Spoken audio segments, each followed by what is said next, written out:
السلام عليكم ورحمة الله وبركاته. أهلا وسهلا فيكم الأخوة والأخوات أصدقاء صالون الملتقى الأدبي. نلتقي اليوم لنحتفي بموائد الطعام التي تعد جانبا مهما من الثقافة البشرية، تنقل الماضي بتراكماته وتدفع وتحرك وقائع الحاضر وأحداثه. نلتقي اليوم مع الكاتبة المبدعة الصديقة آن بيرتسون للحوار معها حول كتابها الرائع جندري دينرز، الذي تصحبنا فيه في جولة لأهم وأشهر الموائد لشخصيات مؤثرة لها بصمة في التاريخ.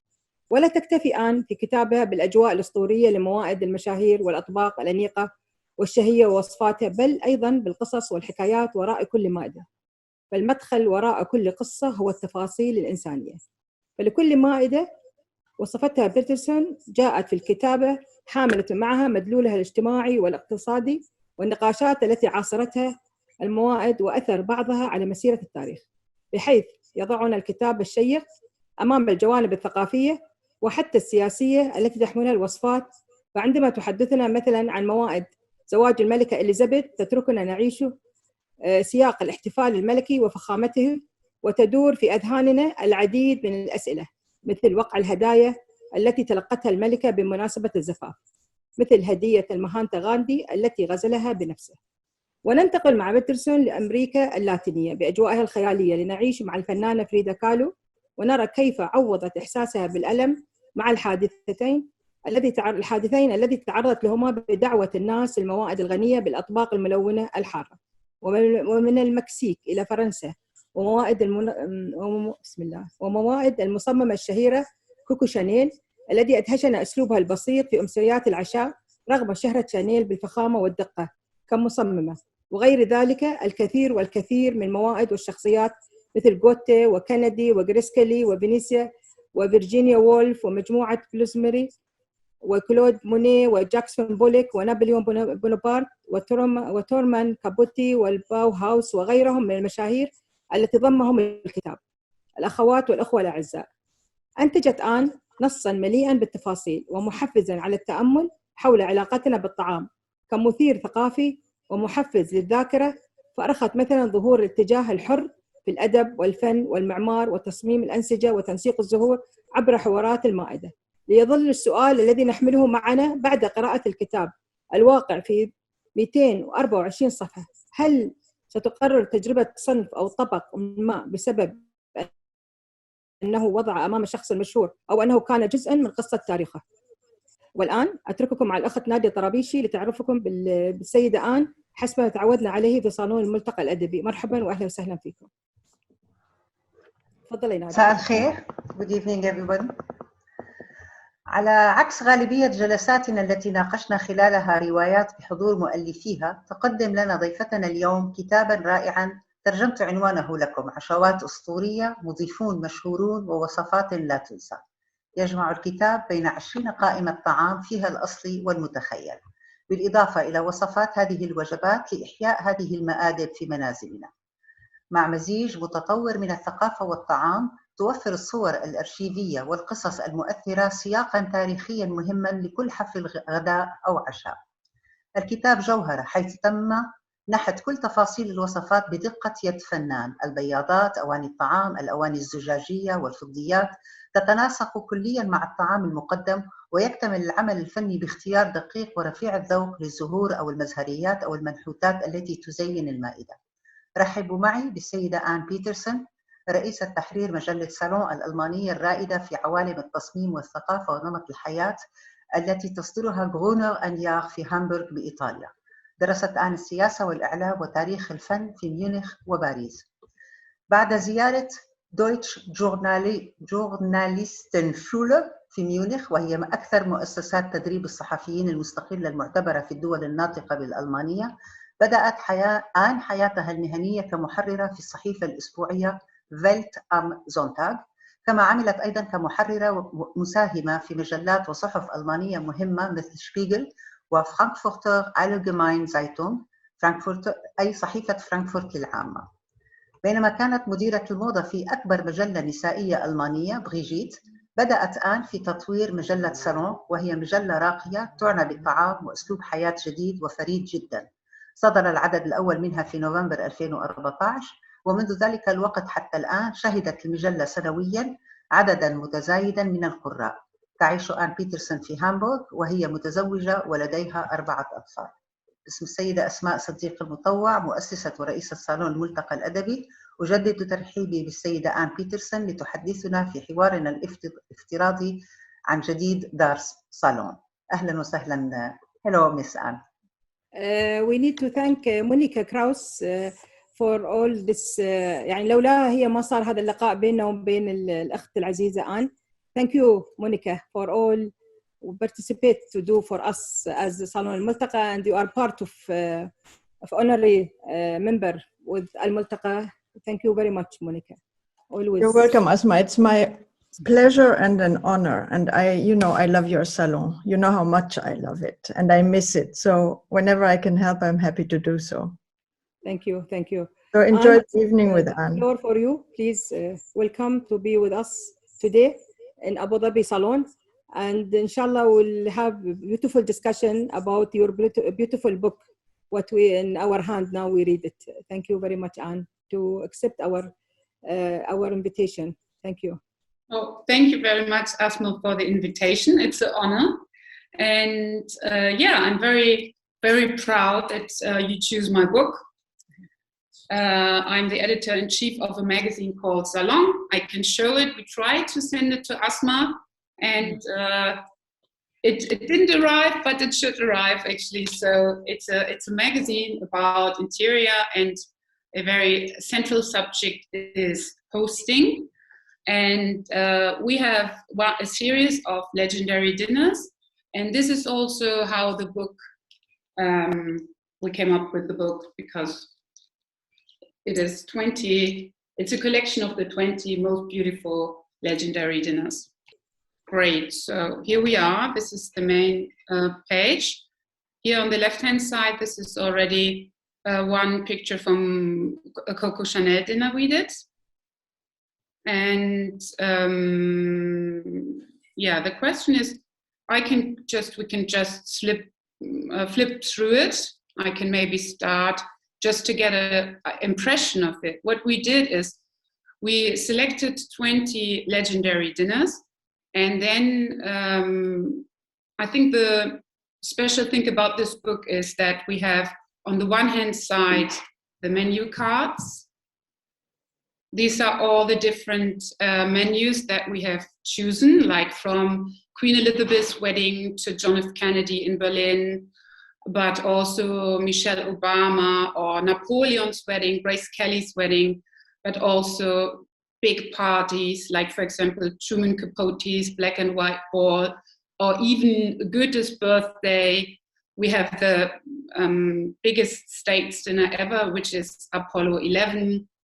But also smaller, more private dinners like Audrey Hepburn or Claude Monet in his garden, which is very beautiful, or Coco Chanel at the Côte d'Azur in her house, but it's just a buffet, so it's not a big party, but it's just the way she spent her summers.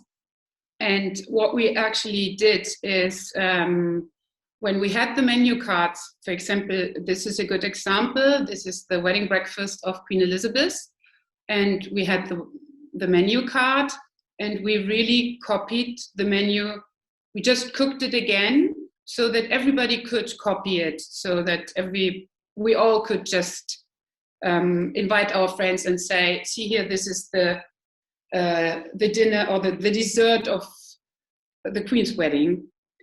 And I think the charm of the book is that it has these 3 levels. So it is the cooking, the menu, the recipes, but also the story. This is, Asma, what you also said, is that there are so many little nice details and funny details about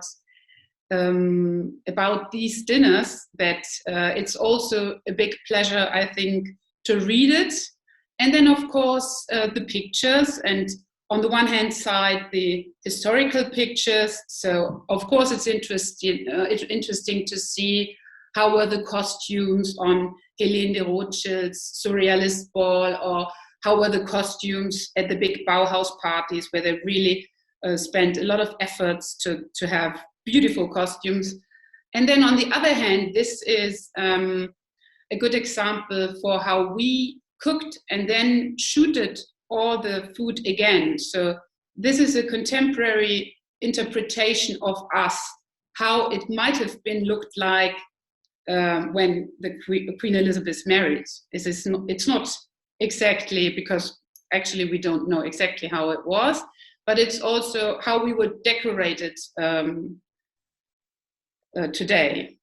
Here we have the main course, and this is the ice bomb, the dessert with macarons. And so this is maybe a good example to explain how the book functions. And Asma, do you just want... I think we will through the question. I think Mariam, she like to start, because always Mariam, the last now today, we give her the chance to be the first who ask the question. And when you were doing the photo shoots for the representation of the dinners, what did you have in mind? Because you just explained now it's an interpretation. Yeah. But how did you basically do like the brief for each one? I worked most of the times together with my colleague Thomas Nieders de Verbeek, and we were thinking about, like, for example, here we were thinking about how would have been looked like, but also we did not always try to be very like historical correct. So this is of course a little bit royal, and this flower is called, I checked it out. So this is maybe an example, like what we did, for example, when we were thinking about Coco Chanel, we thought, oh, it's the Côte d'Azur, so it should be a more summerly atmosphere. And she was a very stylish fashion designer, so we really tried to do something more fashionable. Or, for example, when you imagine the black and white ball of Truman Capote in New York, you will be in the 60s in New York, and we had these black and white, very strong Hermes porcelain, and everything was very clear. Or, for example, we did the Romanov restaurant, that is a restaurant in Hollywood of the 50s. So we had all these accessoires that, if imagine Humphrey Bogart was sitting there and putting his sunglasses on the table. So actually, yeah, I think there's a lot of creativity and fantasy in it, how we did it. And also, I think what we try to do is to give an extra service to our readers, so that you can really copy it, that you can buy the porcelain. It's all different porcelain brands, that some of them, like for example for the Bauhaus, we did use the original Bauhaus porcelain that was designed at the Bauhaus, that is from Königliche Porzellanmanufaktur in Berlin. So yeah, this is how we did the shootings, more or less. عندك سؤال ثاني مريم؟ I just want to, do you have any, you mentioned the porcelain, one of the styles, the Bauhaus, and there's one that you mentioned that also people can buy. This one for Denmark, I think, for carrying. From Denmark. Yeah, maybe I can show you some more examples from the pictures. We go, I think, a little bit further. So this is, the second one is Kennedy in Berlin. This is, I think, a very, the photo shoot was, as you see, very, very exact on the historical facts. Like, you would not do a fish, like it's not everyday kitchen as you see. It's like a puzzle on the skin of the fish with all these, how do you say it, cucumber slices. And I show you another example. This is the Tanja Blixen, for example. This is a very, very nice Danish porcelain. And the fun thing about this is that because the Flora Danica, which you see here with the soup, is very rare. And this is also Royal Copenhagen. This is all Danish porcelain. And I I was borrowing my own porcelain for this shooting. I can maybe show you. I have a lot of that myself. I can maybe show it if you can see it. This is, for example, the normal Musselmallet from Royal Copenhagen.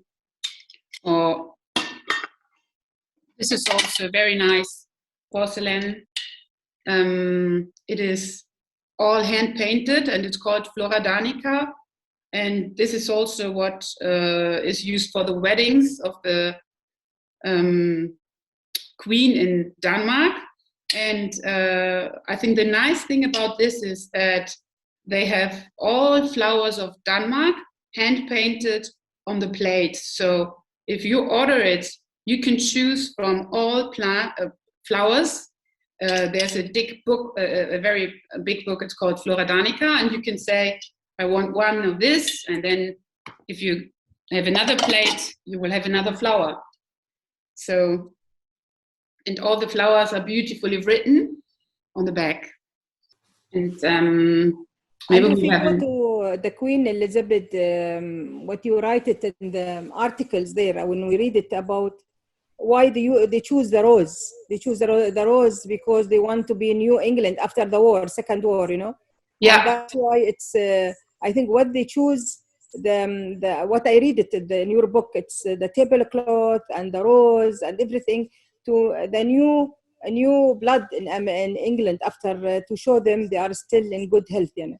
I like how you describe the things. It's beautiful, and also the present they give to the Queen Elizabeth. Yeah. It's they have a meaning. How you choose that one? By example, how you choose only the 4 of them, like Gandhi and like an Australian, and also the handcraft. I choose them because we did choose them because I think they were just so funny, because this was right after the war in 48, and I think they were not sure if it would be appropriate to have to throw a really big wedding and spend a lot of money on the wedding. So they decided it would be good to have a party for the whole country. But on the other hand, it was also interesting because she married a very poor guy who had a lot of titles but no money at all. Yeah. And and I think this is always what we try to achieve in this kind of stories is they are witty and they are funny, and it's an intelligent way to write about something a little bit superficial in a way. And for example, she got a sewing machine, a Singer sewing machine. She got, I think, 500 cans of ananas, all the gift. And then she got from Gandhi, as you said, she got a cloth, like a little piece of, and the Queen Mom thought it was I don't know, like a slip or like a, and then they didn't really understand what it was. So that's also funny, I think. And also, I like the way how they choose her dress, the wedding dress. It's inspired by a Botticelli. It's inspired by a Botticelli painting, and it means spring and new start. And this is also what she signified, I think. And it was a new start. I think these are these dinners that are exactly right after the war. Same with Kennedy, maybe we can go back to Kennedy, because Kennedy was very reluctant in the beginning. And then I think when he left Germany, he was really enthusiastic because the Germans, they loved him, and they were so, I think there were 2 million people on the streets in Berlin when he said this iconic, Ich bin ein Berliner. Berliner, yes. Yeah, and here on the left-hand side in this little handwritten, you have his speech, and with phonetics, he learned to say Ich bin ein Berliner, which is until today, very well known by. But also, when I go back to the Queen Elizabeth, you make it exactly like British always said, how is the weather?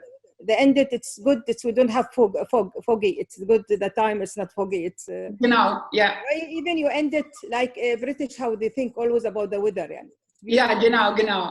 It starts with the weather and it ends with the weather. Yeah. And now we have. Yeah, I think this is actually, it has a little of this British humor, the text, I think.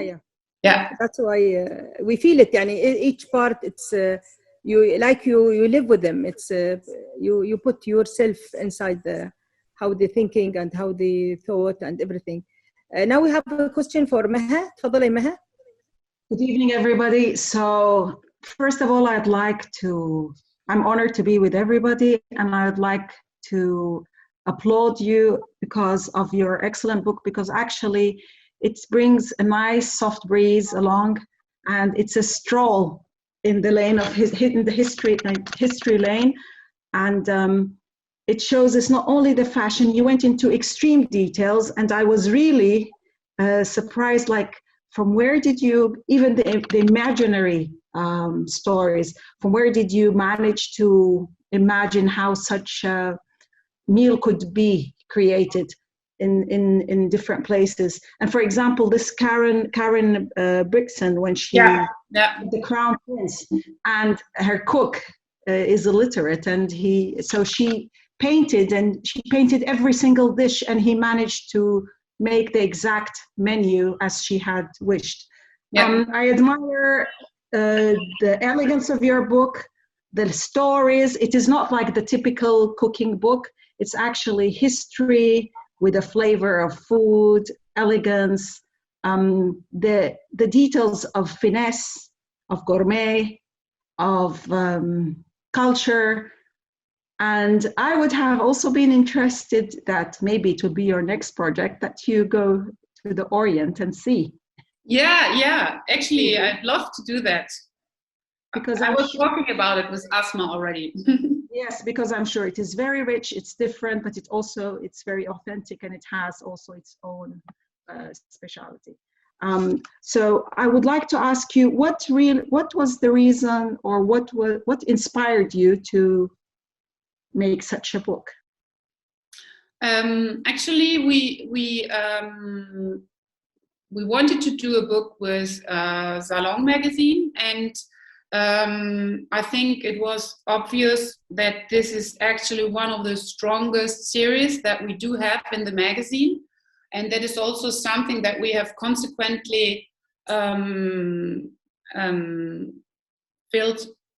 All the Salon magazine is quite a new magazine. It's just 6 years old, but you will find a legendary dinner in every issue, because it's a fascinating, nice, very interesting, and with an attractive form. This combination of you can sense it, you can smell it. It's still very. There's a lot of fantasy in it. It's beautiful, and that's actually why we thought this would be a nice book, and we could not do it.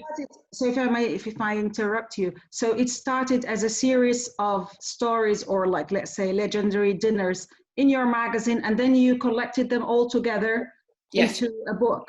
Oh, that's how it started. I see. Yeah, this is how it started. I would also like to thank the Muntada for choosing this book, because it's also something relaxing, something that tickles the senses, really mouth-watering as well. So I really applause for that as well, and I thank you all very much. Thank you. It's a pleasure being here. Thank you, Meha. تفضلي جميلة, دكتورة جميلة, تفضلي. Good evening, everybody, and good evening, Anne. Actually, thank you very much for this added value to our library and to the Salon Multaqa today. And I want to have a comment on the book, then I will have a question, inshallah. There's a said that what we eat expresses what we are. A common saying among social anthropologists is our food expresses our identity. And this is very clear in the book. I could see that there are different identities in the book. kitchen presentations and the way we execute the food and the way we present the food, drinking are related to social events through which we can measure to what extent the people who present this table are wealthy, luxurious, what type of lifestyle they have, how do they appreciate every single details, colors, presentations, executions, origin of the food, all these things I could see. The beautiful and added value of this book, I could see that reflects social, cultural, economical status, and also the lifestyle of different people. And the most really pleasurable thing that you connected pleasure with food. Normally food is for like innate need that we need to eat to live, but now it's connected with leisure, pleasure, lifestyle, and also with cultural status. I found it this book is a real jewel in presenting many aspects concurrently, nicely, with harmony and with human touch. I could see it across our humanity from different ethnic groups or backgrounds or historical backgrounds. They are also value the food in different way. Now, what are the things that would Anne prefer or wish to add if she has to reprint this book again? Maybe there are things maybe you missed or you did not add it to this book. What are these things you wish to add if you have the opportunity to reprint this book again? Thank you. Okay. Oh, that's difficult because there are some dinners that we could not put into it, like the first vegetarian dinner at Monte Verita. And I think that there are also many, many more dinners to add to the book. I think that is something that is, on the one hand side, it's not so easy to find historical menu cards, so to have the real exact information. But on the other hand, I think the book is also a proof for that even if you don't have the exact information, it's still you can with your imagination you can tell a story about people, and you will create something that is very close to the reality that would probably, or to historical facts. Thank you so much. I enjoyed it very much. Thank you. مشكورة دكتورة جميلة ما قصرتي. تفضلي سعدية، تفضلي. Good evening, Asma. Good evening, Anna. I enjoyed the book very much. Even I didn't get the chance to read it all, but I had a quick look at most of it. I concentrate on two things, two parties. First of all, Queen Elizabeth, and then Armstrong, Neil Armstrong, the man who landed on the moon. Mm-hmm. Queen Elizabeth, why did you choose a dragon on the napkin? It's very well known that dragons are related to China. It has nothing to do with England. This is what struck me most. Neil Armstrong, I find that the menu are very normal, like you find it everywhere. Okay, the food, they get it from all parts of the United States, but still the menu is very normal and very common. So can I ask you these questions? Why? Yeah, to the first question, actually, I have to admit, I don't know why, because that was my colleague Thomas, the creative director, who did choose the napkins. I don't know if he had an idea behind it or just did it. And for Apollo 11, I think it might be, or the reason might be that it was a really, really big dinner. I mean, they were cooking for 1,400 guests. Yeah, true. So maybe that is the reason. And I think it's still quite interesting that they, for example, the dessert was Clair de Lune, so that they tried to make a connection to the space. Oh, okay. And we also tried to make this connection to the space, as you see here. Yeah. This is Thank you very much. Yeah. I think that the book represents actually the quality of our magazine also, because it's a big work of authors, chefs. We have 2 very, very talented chefs who did all the recipes, photographers, stylists, authors. So I think this is like a big book made by many people. Thank you very much. Thank you. تفضلي الأخت نعيمة، تفضلي. Yes, assalamu alaikum and hi everybody. First of all, I would like to thank Dr. Asma for her contributions to the general knowledge and the artistic touch that she provided us tonight. And hi, Anna Peterson and everyone at Sama Salon. It strikes me that the book is about it's amalgamation of art, history, and some dimensions of culture. And one of the first presenters said something that I was about to ask, which is there a cultural dimension, much more deeper cultural dimension to the tables themselves? For example, we have Jimmy Carter, we have Madame Coco Chanel table or cook table. So how the cultural aspect is formulated? This is the first question. Second question, can't we have modest or we can say poor cook tables for the layman, for the general man? It's also artistic and it has some cultural dimension. So why only the legendary? Why not the common man? Some tables are presented by some poor people, but still there is artistic cultural dimension to that.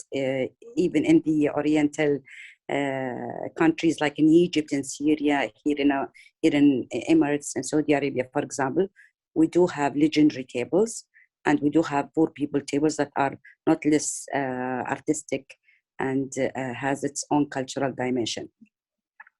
I like the book. I like the pictures, and it must have taken too much effort to lay these beautiful colors and to see the breathtaking pictures that denotes to particular point in history that you have collected. Is the collection purposeful? Why 20? And why only these 20 salons of tables or legendary tables? Thank you for Peter, Anne Peterson, for the wonderful book. And I like the pictures. It's a huge book with an inspiring and artistic dimension. The aesthetic value is it's very captivating, and I could see that the cut of the page is not normal. Is it A4? It seems it's something. It's a little, yeah. I think it's A4. Yeah. Yeah, it's very beautiful, very nice finishings. So I have 3 questions. Why the legendary only?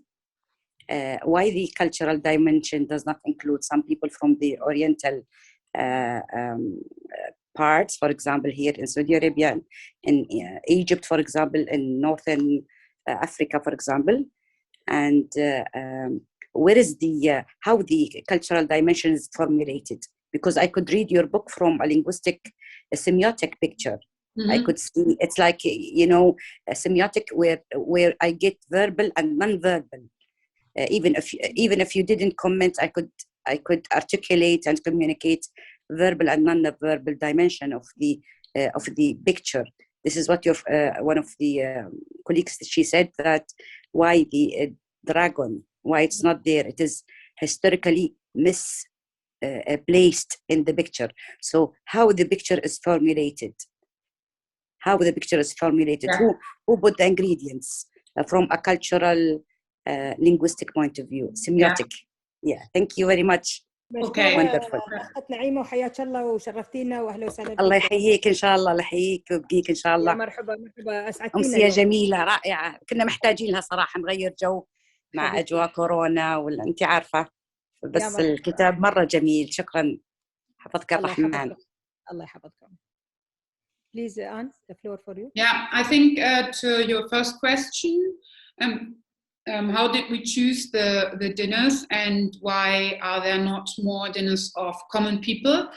Because, it's a selection of legendary dinners, but I think you are right that in the end, everybody could have a legendary dinner. Everybody is able to set a beautiful table.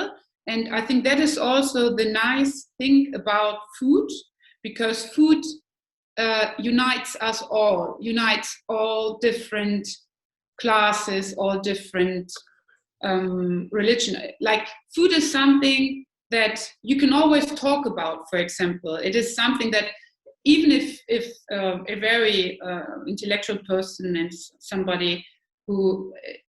food is also something that unifies people. So I think that is the good thing about food. And also, like in the book, even if it's a very, very rich and elegant setting that of a person that is very rich, that makes it reachable for all our readers, because you can cook it, because you can cook everything. And I think in our magazine in general, we do have a lot of other, we show a lot of other meals that are not legendary, but with normal people. This is what the magazine Salon is about. But this book, because it's just this legendary dinner series, is just about legendary dinners. So let's say dinners that really became historical, that are iconic, that are a template for everybody, that are copied very, very often. And the second question, I think that actually that will be one of the next projects now, to have a legendary dinner from the Arabian world, because I think that would be very interesting. And I think that actually we missed it so far. And I remember one, I don't know if it was from the Persian king that was really, really big. So I think I will check that and see, because I think that will be probably very interesting. And the third question, it is, I think that when we did the shootings, we tried more or less to create a beautiful setting, but there's not so much symbolic in it. Like, I would say that most of the time, for example, the flowers don't have a certain signification, or so I would say this is not, of course there's or sometimes another level in it. Like if you see Kennedy in Berlin, it's also right after the war, and the Germans just served him chicken, which was a very simple dish.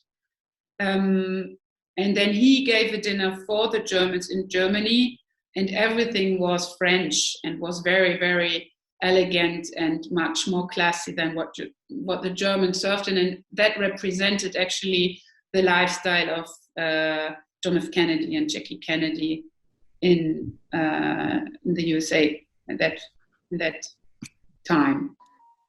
Thank you, Anne. We have a question from Samira bin Qattat from Geneva. مرحبا سميرة، تفضلي.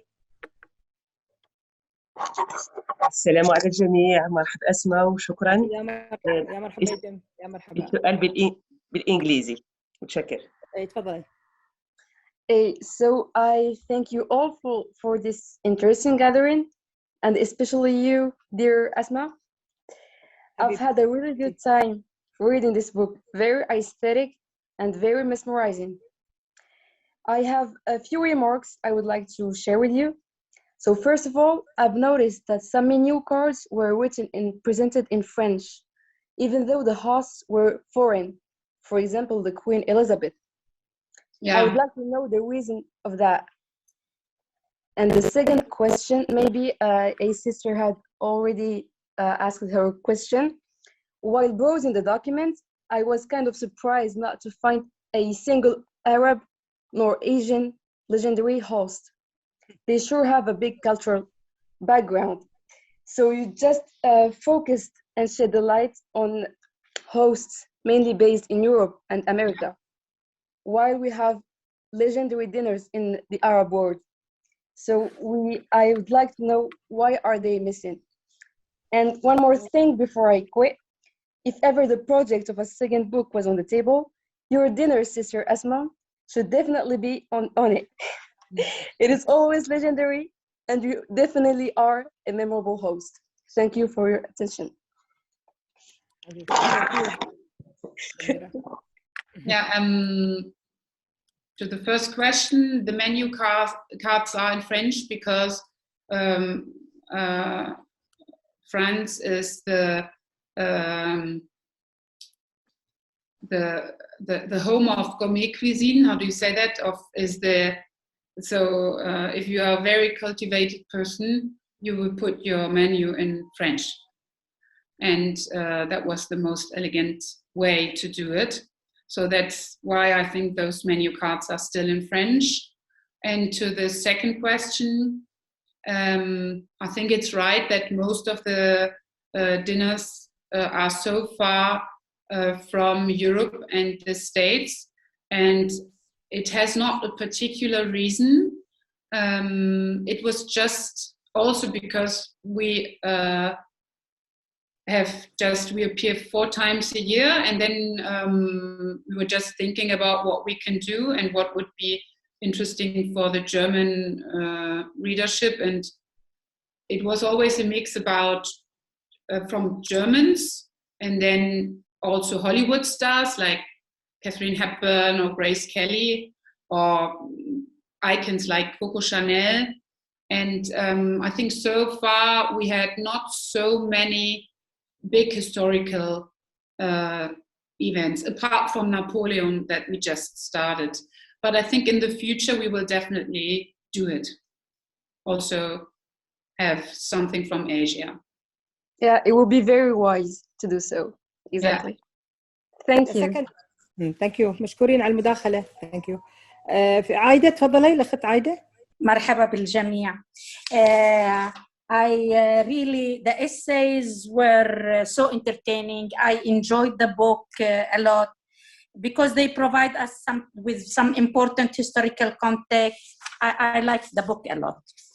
I liked on page 51 when there was in the menu kibbeh. It is a very traditional Arabic dish, and it was in with this Jackson Pollock, the painter. Yeah. Yes, and I was astonished that it has the same recipe as our recipe. I like it. Yeah. My question to you is, what do you think is the common characteristic of all these hosts? What motivates them to organize such events? Based on you checked a lot of people before you did your book. So what is the main characteristics of the hosts and their personality? Yeah, I think they are, most of them are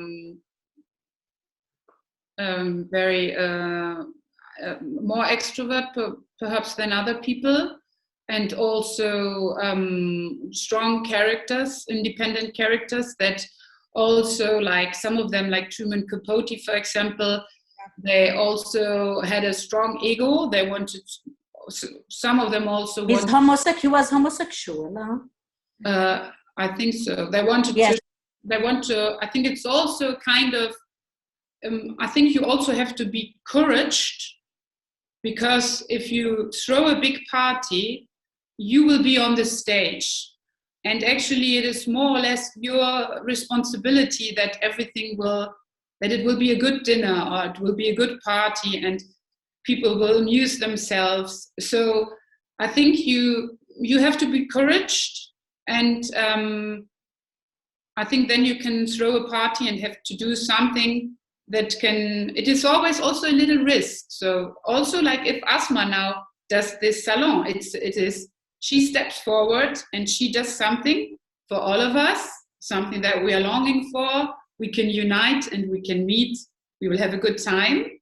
But there's one person who does the effort of this. And I think that is what most of them, not all of them, there are some, like for example, I think Catherine Hepburn is different, because the story about her is more about her privacy, about her life as actually a housewife, because she didn't want it to be seen as an actor, but she really wanted to concentrate on her privacy. So, but most of those really big parties, I think they are, it's people, they have a lot of fantasy, and they are encouraged, and they do something for kind of community, or they were courageous. That's what based on your discussion with the hosts whom you interviewed, what was the selection criteria for the guest list? For the guest list, yes, what criteria they use? They always liked for their big parties when they want to do this big event. Yeah. Here for this events, because it's all historical events, actually I have not talked to them, but like Truman Capote, or I think he really tried to make something dazzling, something, I think in New York at that time, the people were really afraid to be not invited. Yes. Because it was a question of status to be invited. And I think in general, if I say that from my work, I think it's important that you try to mix people. And I think that to create a good party, you really have to try to make something new possible. To make, this is also what Asma does. I think that you have to try to make it possible that people meet, that have something to say to each other, and that will have an inspiration, so that after an evening everybody will go home and say, this was something positive and something good, and I learned something, or I just felt a lot of in common with somebody else, or a lot of humanity. I think it has also something to do with humanity. And I think it's not a question of age or background. It can be two persons completely different, but they have to talk to each other. If I compare what you write about, maybe I can choose three parties, like by example, Coco Chanel, her guests, they want to be freedom and they want to be relaxed, like Picasso, Salvador Dali, and Ernest Hemingway. You know, these people who are thinking, they need to talk and easily to think, and we're behind the border. They don't want anybody, say anything. That's why this one, and also Frida Kahlo, when I see how her guests around her, like Leo Dostoevsky, and also many people, right? I forget now the name. Also, they have same thinking and same revolution. They want to do revolution. They want to be out of out of thinking of another people. And also when I saw Goethe, also the party for his birthday, how was the people around him to read his poems, and also when they threw the party for him, they put also the wine, same ages for him, 66 years. And yeah, you know, I think everything is work together. How the difference between open party or the exclusive party, like Coco Chanel or like Truman. Truman is different, and also about Claude Monet or what you in your book. It's different than the another parties. It's sometimes like Bloomsbury. Yeah, Bloomsbury, for example. Yeah. Like Venetia and her sister Georgina Woolf also. They are special for, they have been the idea for the revolution for in art and in art, and also in what's called it in lectures. And yeah, also I think some of them are more driven by an idea, like the Bloomsbury group. There were an open, like a salon or like a club, an open group, and they had the house where they were giving. And every Friday they meet each other, yeah. And yeah, I think it's different. Different. What you put in your book is different. Different way of. Yeah, different people. Yeah. Like you see, Audrey Hepburn is very much private. Yeah. And this is maybe something a little bit out of the box because it's Tommy Ungerer. Yeah. That is the children. It's a children's book. Yeah, it's a children's book about this little girl. She tames a giant who is eating little children, and everybody is very afraid. And then she starts to cook for him, and he will become very, because then he understands that this food is a lot better than little children. Yes. So that was a Christmas story. And also Truman, I think Truman, I forgot his name. It's nice what he writes about the Christmas, about the Christmas and the decoration for Christmas. It's beautiful the way how even you are sick or you are in the war, you need the time for you to be happiness. Yeah, yeah. It's like Thomas Mann, perhaps, yeah. Also.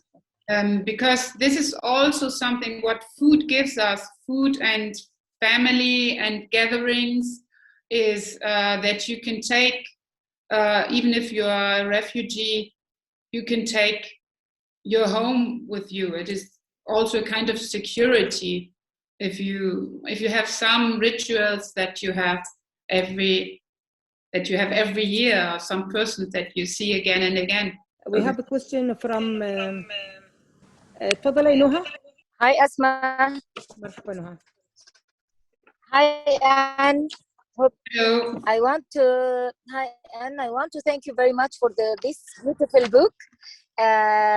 You took us through a voyage from our own cozy homes to a marvelous world, to indulge us with 20 menus in 20 different dinners. Yeah. And not only we learn different tastes, but also we learn different historical moments and cultures, experiencing the genuine scent of the past and the exquisite taste. So really, we enjoyed very much this book. It's a legendary book, and we'll never forget it. Thank you very much. Yeah, thank you, Anne. تفضلي الأخت سيمة، دكتورة سيمة، تفضلي. Just want to add that actually it's such an inspiring book with a combination of the stories and the legendary and culture. But again, I add my voice with my colleagues. Some of the question or the issues that have been raised with my colleagues is actually the region. I mean, how based on which region actually you selected. Having said that, I wanted to also to say in which criteria actually the selection is being carried out. What was your criteria and when you started to do this book, or the outline of this and the criteria to use that?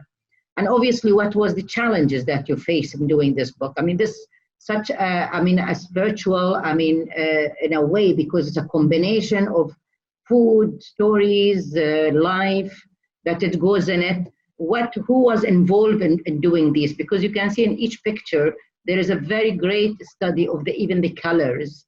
And so it's not only actually photographer. I believe that there were much more I mean, combination of different artists being, I mean, working on this book. So I would appreciate to let us know who were, I mean, the people who, different disciplinary that really interacted with this book and put this such combination of nice book. And again, another question is what's next? I mean, what's going to be next? I mean, are you planning to concentrate, I mean, on the Asian region, on the Middle East region? So I think mostly if I want to summarize, I mean, would like to know the criteria, the challenges, and what's next.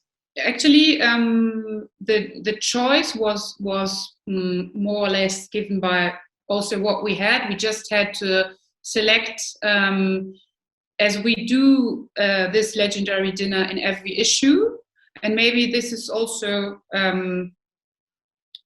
easy to explain.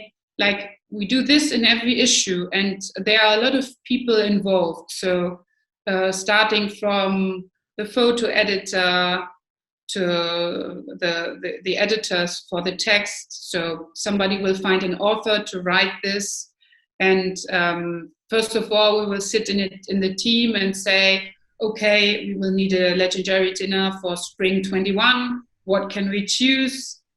So, and then we will say, oh, we could do this and that. And then say, we would also always try to do something where we feel this is maybe interesting for our readers. Like if we do Grace Kelly, for example, we would say, oh, Grace Kelly is perfect for summer because it's wedding time, wedding season. And then we will start to find an author, somebody who will write the text. And we will also try to find out if there is a menu card. This is also often the starting point. For example, with Coco Chanel, we really tried to find a menu card, and it was completely difficult, which I didn't understand, because I thought Coco Chanel, she's so well documented.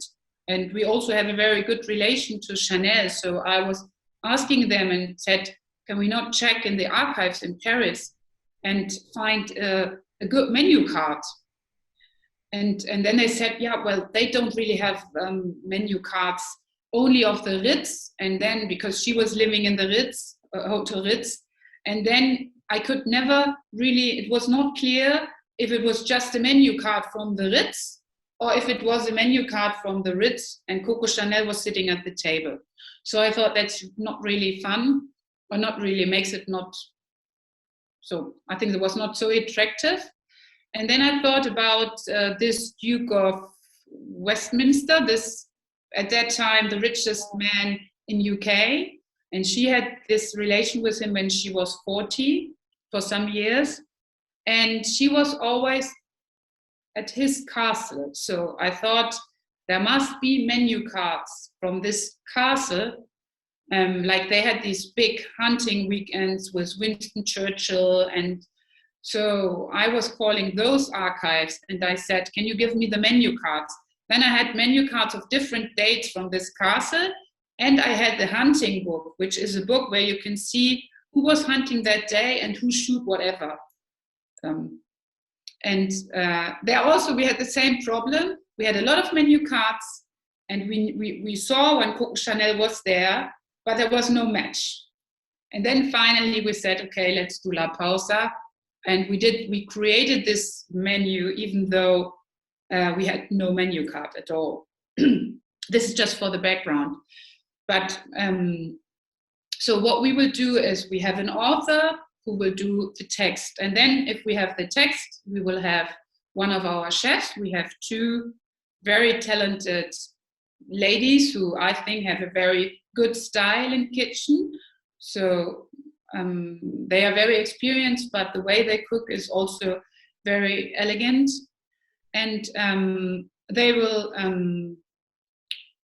create all the recipes. And then the final step is a stylist who will have an idea about it. And then we will do a photo shoot with a photographer and the stylist who has ordered all these porcelain. And the chef will also be in the same studio and do the recipes, cook all the recipes. and then we take a picture one after the other, the whole menu. So mostly 3 to 4 different pictures for each story. And then we finally, with our graphic designer and our editors, who will put all this in shape, we will put it into the magazine and then print it on more or less 8 to most of the time. This will be 8 pages in the magazine. How long does it take the book to make it? How long does it take from you all, from thinking until you published? Maybe 2 or 3 months, but it depends. Like at the moment, we are planning for next year, and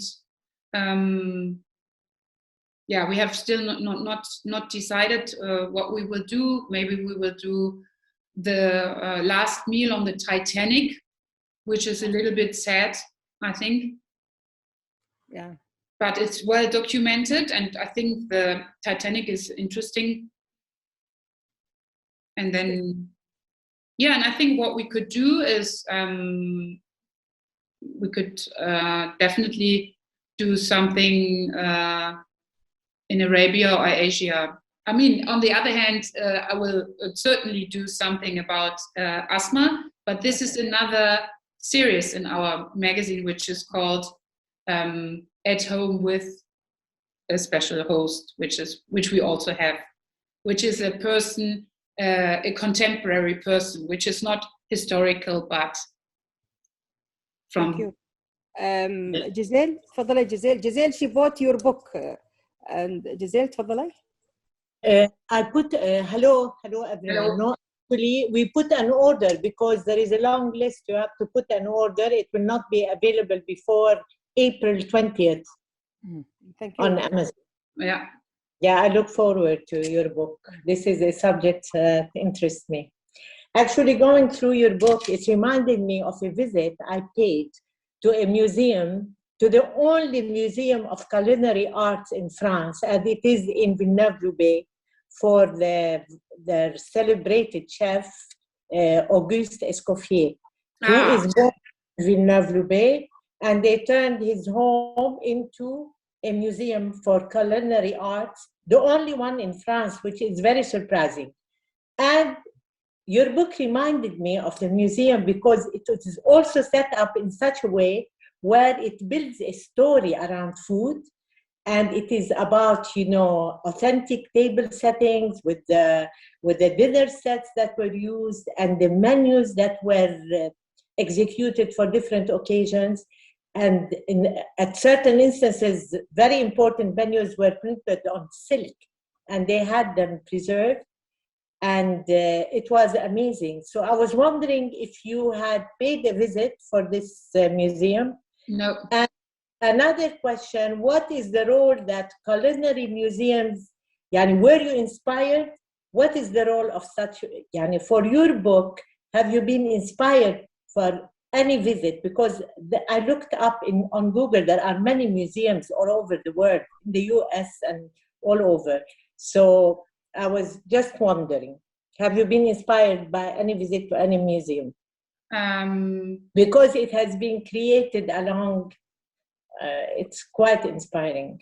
I love your book, and I look forward to going into every detail and executing some recipes. That is my question. Yeah.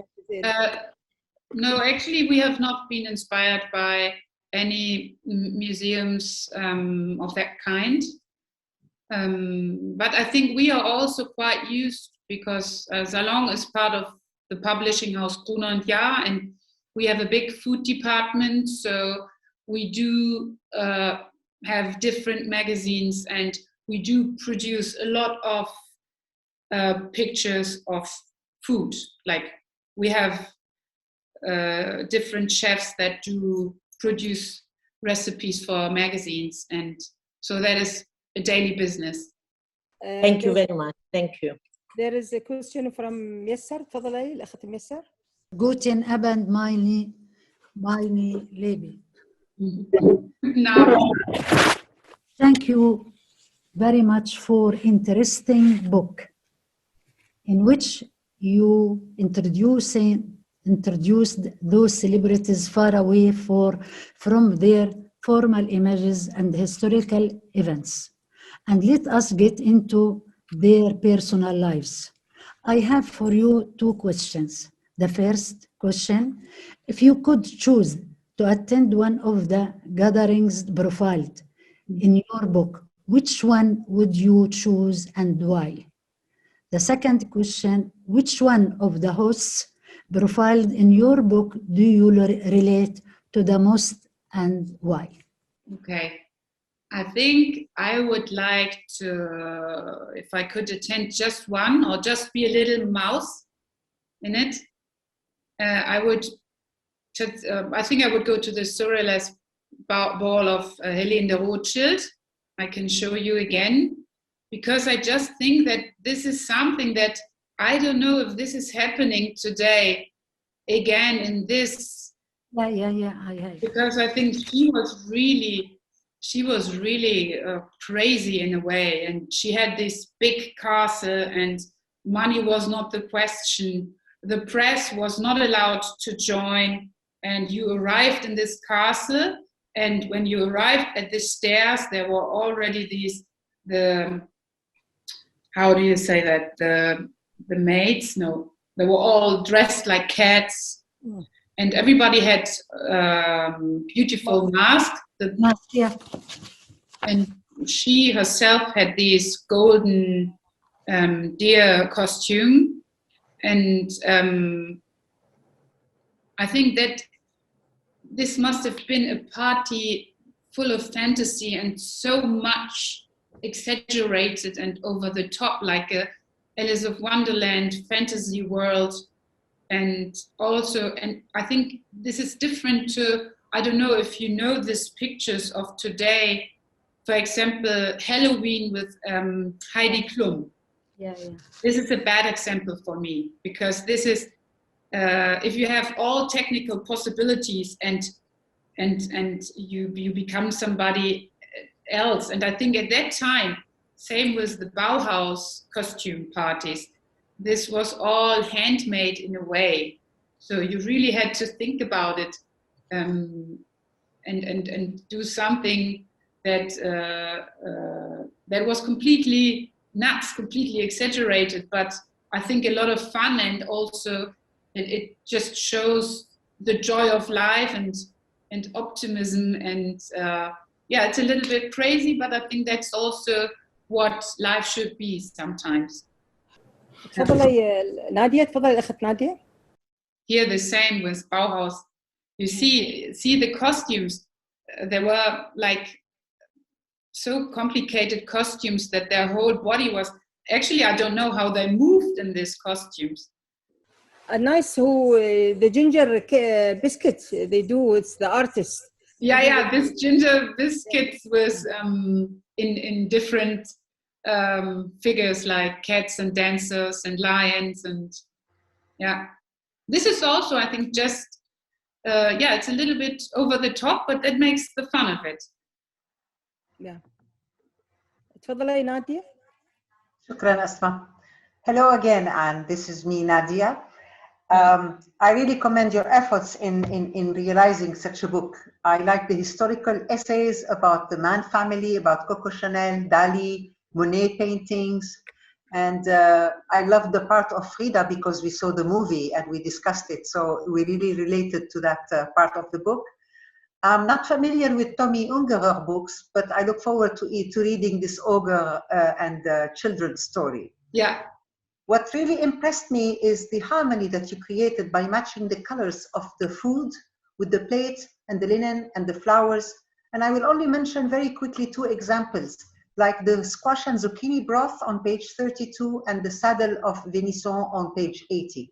I mean, the colors, everything is just stunningly beautiful. I had three questions, but I lost one of them, I think. Okay, I tried to find page 80. Page 80, yes. Now, if we go back to the Rothschild dinner on page 100, there was a poem. The menu was put like a poem.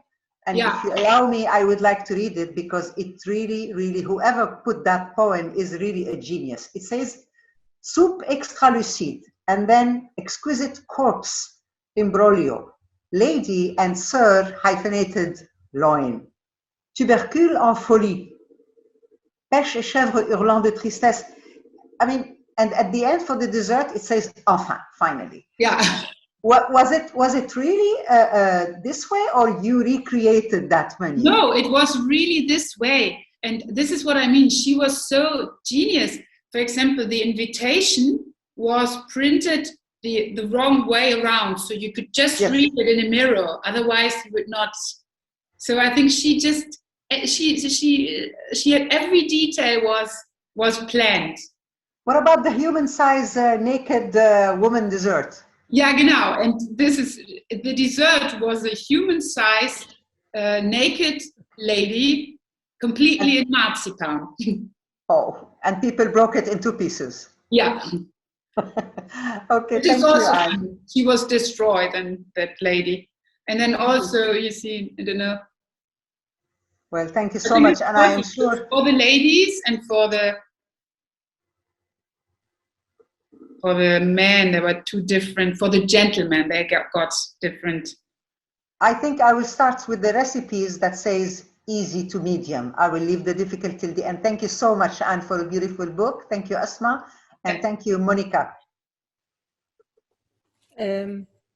تفضلي فاتنة، تفضلي الأخت فاتنة. مساء الخير. Your time, Anne. Sorry, يعني It's okay. I will go to Grace Kelly finally. This is the last one here. We have not seen it. Hello, Anne. مساء الخير, Asma. Hello, Anne. Thank you for a piece of art. A storytelling legendary tales and recipes. Unfortunately, old readers or classic readers like us, we love flipping through the pages now, looking at the online recipe as if we are looking at food, not allowing to eat or to taste any of it until we see your book, inshallah. I couldn't read, it's beautiful. It's better to be, like I said, on paper. When I flipped it through, I did not go through everyone. It caught my attention, the beautiful guest list, the excellent photos of each item. Some dinners sets were unique, especially of the black on white dinner party hosted by what they call him, the king of parties, the writer Truman Capote. Yeah. It was the party of the century, was described at that time, 1966 at the Hotel Plaza in New York. Yeah. When you write it on the phone, this is what happened. I liked his party theme, his strong personality, his smartness dealing with his guests, especially the woman. Greatly appreciating your book. But if you will allow me, because I read his story, to share it in a quick 2 lines with the ladies here. Yeah. Yes. When I looked at his biography, they said that the 500 guests at that party, there were like half of them women, and he was a writer. He was a very good listener. He knew how to deal with women. So he was going to the ladies, listening to them, and they were chatting, of course. Some of them gave him his secrets, their secrets. So what happened later on, after he wrote Breakfast at Tiffany and the other books, which were turned into movies, sometimes he decided to use the secrets and write them in a book. And that was a disastrous decision, because one of the ladies, she was Baroness or something, committed suicide. Many of the society, when he enters any restaurant, they were at that time in that restaurant, they will leave the restaurant because they consider him as a betrayal of the discreet secrets between him and his guests. That's what I wanted to share. Thank you so much. Yeah, I think he is a good example for a big ego who throws a party also for himself, because actually I think this party was for him like he was a mighty person at that moment when he threw the party and invited the people. And then some years later, when he wrote this book where he told all the secrets of the society, actually he was, he was out of the society and was, maybe he showed his real face. So. Yeah, he had many actresses at that time, and of course, almost all of them are VIPs. So the secrets should be very rich as well. Yeah, they trusted him, and they trusted him, and he didn't. He was not trustworthy. He was not trustworthy, right? He was not trustworthy. Yeah. Thank you again. رنا عندك سؤال رنا؟ مساء الخير. سؤالي انسأل أسماء بس I'd like to say good evening everybody. I enjoyed reading each character's story and found it very inspiring. I like the idea of living life to its fullest. And I like the idea that dinner is not about food only. It's about entertainment, about culture. I want to highlight the story of the German author, John Wolfgang. I don't know if I pronounce him well. Okay, and reading how he encouraged his guests to read poems and singing songs between the courses of food. Yeah. Very nice, very entertaining. My question is, were your sources of information based on documents only, or there were a life testimony of people who came to know the characters? Because some of them are not very old in history. Yeah. And thank you.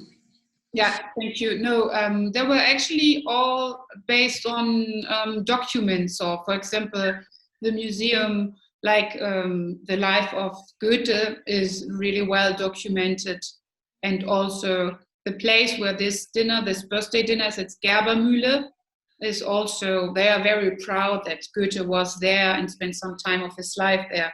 So most of it was really like we wrote the basis of the text are archives or other textbooks. Thank you. هنادي عندك سؤال هنادي؟ شكرا رنا. Hi, Anne. I enjoyed the book because I felt it's a combination of so many aspects. First of all, it's a combination of history. It's a combination of the glitz and glamour period that was once upon a time. It combined the history of science, the rich society, the artist, and all what it takes to throw a party and make a legendary dinner. My question: how did you decide on the chronological input of your legendary dinners? Because I noticed that it doesn't go with the countries, it doesn't go with the eras. It goes on the floor, and there is no kind of connection between dinner and another dinner. So one time we can be at Queen Elizabeth dinner, another time we jump to Monet, or we go back to Audrey or Coco Chanel. And all this made me feel like that there is no chronological order in this. This is my first question. My second question, my second comment, that I really enjoy the stories behind it. And usually human, they like to hear story or to read story. I didn't look at the menu as much as I looked into the story. And it was for me very informative and made me search for more to know about all the characters. Thank you, Anne. Yeah, I think that people are always interested in people. Like, we are all interested in other humans. I think that's what it's all about.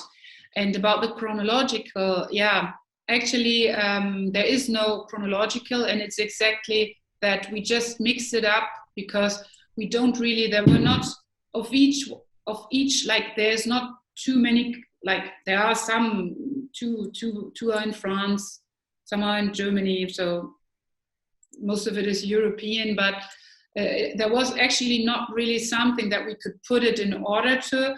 So what we did is we just mix it up, and I think that makes it, it's also nice because it's exciting, and then you get a Hollywood star, and afterwards you get an author, and then you get an artist, and then another Hollywood star. So, well, we just really, you are right, we just really mix it up. Nice. تفضلي مايا أبو زهرة. Hello. Hello. The picture. Thank you very much. Very interesting book. I can see you're an excellent researcher above everything mentioned before. The colors, also the printing, the photos, the decoration, the finishing is all perfect. I have just a futuristic question about our area, the Arabic cuisine, especially the new Arabic cuisine. It has a lot of finesse, of nice touches, and there are lots of past, present, and I think future nice weddings with very nice Arabic food. Even the traditional Bedouin food, they have a lot of nice customs and very, very healthy food. My question is if you ever thought about entering or embedding in something about the Arabic cuisine, especially it's very diversified. For example, the Gulf is very different from the Middle Eastern one, from other areas. Thank you very much. Yeah. Actually, this legendary dinner is really just one part of the whole magazine, and we do have normally 2 other food recipe stories in the magazine, and they are often also, they're very, like, there we have a lot of very, how do you say that, they verify a lot. So we have also Arabian influences, or we have, like, for example, ottolenghi is maybe an example that I think the normal recipes that we do have are completely mixed up. So we try to, or just because I think this is also what the modern cuisine is today. And when you go back in this historical, it is not as, not comparable to the contemporary kitchen. Yeah, thank you. Especially that from the time of the Andalus, even before, there is a lot of effect of the Arabic cuisine that was spread to Europe. You can find this a lot in especially in the Spanish and Italian cuisine, even French. Yeah, I think that's an interesting aspect, and I think we will follow that path. Thank you. مشكورة عمري ما قصرتي. سلوى تفضلي سلوى. Good evening. No. I want to thank you for such an awesome book, which shed light on the personality of renowned world celebrities. What, in your opinion, makes figures like Kennedy, Queen Elizabeth, and Coco Chanel so charismatic and popular as such? I heard the names, but I didn't really understand the question. ما كان واضح السؤال سلوى. نعم؟ السؤال ما كان واضح، الصوت ما كان واضح. I'm asking, in your opinion, what in your opinion makes figures like Kennedy, Queen Elizabeth, and Coco Chanel so charismatic and popular as such? Yeah. Oh, that's a good question. I think they were definitely good looking, I think. I think Kennedy was quite handsome too. And I think with Coco Chanel, she was, I think I think Queen Elizabeth is maybe different because she was also born into this position. But I think especially Kennedy and Coco Chanel, they were just, I think that people just like persons that have so much power and strength in themselves. And I think that is what they both had. They were just very strong personalities, but also handsome, I think. Maria Veronica, you have any question? Hi, how are you, everyone? Yeah, I'm thinking, thank you, Asma, for this beautiful talk. Thank you, the writer, all my respect. I wanted to ask about Frida Kahlo, specifically art, in relation to the other distinguished figures, in the sense that most part of them, we're talking about Rothschild and Chanel and Kennedy, of course, they were living all the time with this high degree of sophistication, and Paris and New York, I mean, the capitals of the world were putting this extreme elegance signature. But I was visiting the Casa Azul, the Blue House, recently in Mexico. And as an artist myself, I was very touched by the other element that probably here somehow I am missing, and I wanted to ask about it. So this home is full of the richness in the sense of colors and presence, a strong presence of colors, and of course, as you mentioned in your book, the music, the mariachis, and things are very present. How you make the difference, if we can say, or how you distinguish these people from Frida Kahlo and the group were politics from the left side, so they were not used to exactly the same frame of elegance. How you distinguish, because of course this is beautifully, all of these dinners, I put it in the frame of elegance, but in the case of Frida, the colors are present, but her way to be and her way to socialize were not exactly in the lines of the protocol of other figures. So is there you distinguish that?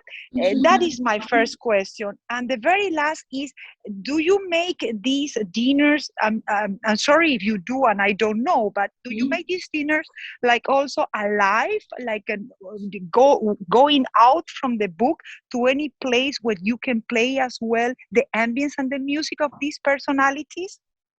Thank you very much. Ja. Luise, kannst du mir mal hier das Licht anmachen einmal? Weil I think I tell my daughter to turn on the light because it's getting dark. Ne, das andere auch noch? Das geht nicht. Ist egal. Nee, könnt ihr wieder rausgehen, bitte? Wir müssen doch jetzt kochen. Ja, dann warte doch bitte noch mal 2 Minuten. Das ist ja erst 6. Also, I think with Frida Kahlo, this is a special situation because we did not produce it. As you see, we used pictures out of a book, and there's also only one recipe.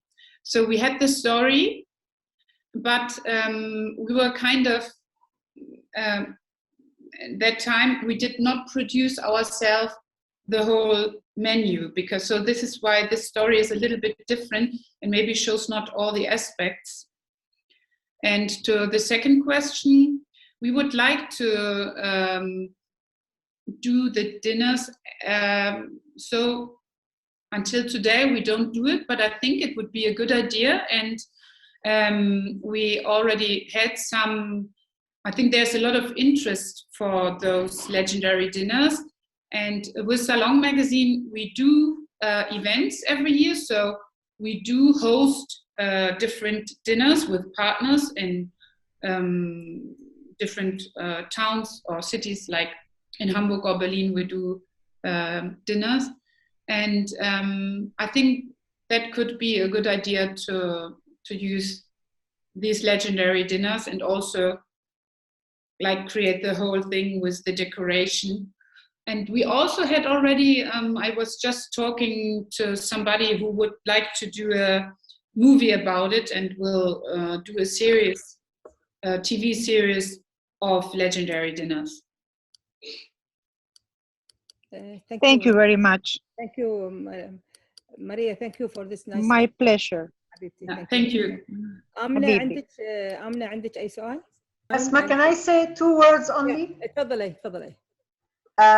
And Monica can confirm, verify what I'm saying. If you were in Abu Dhabi with your book, trust me, you would have seen a duplicate of at least half of those recipes at Aspa's house, because she is always, sorry Asma, but I have to say it, I haven't seen a place where food is served like in her place, frankly. Now with Corona, we forget everything. Unfortunately, yes. No, but I saw, when we were testing yesterday, or what was it? Night. Yeah, night. Dinner was served, and I saw that she said it was a little dinner, but it was so much. It was amazing already. I think, thank you very much, Anne. I thank you, Nadia. In this situation with Corona time now, it's you see all this revolution. We read it, the history, all the history from page 1 until 200 something. Always there is something. It's revolution from your idea after Corona time. Sure, the people, they will think different. For the parties, for the life, you think, what you think? There will be the people, they will like to change, or something, I don't know how. I think they will, I think they will value those little things more, like being together and just be unified around a table. I think they will value that more, because everybody's longing for that. And also, not only in your family, but especially human contacts with other people, I think. Yes. I will end the book, the meeting today for, in your book, it's in Virginia Woolf, she said, a room of one's own. One cannot think well, love well, sleep well, if one has not denied well. I think always your book, it's beautiful, and thank you very much. You be our guest today. I think you make it colorful, beautiful, thinking. You open the door for us to go many houses, and we are staying at home.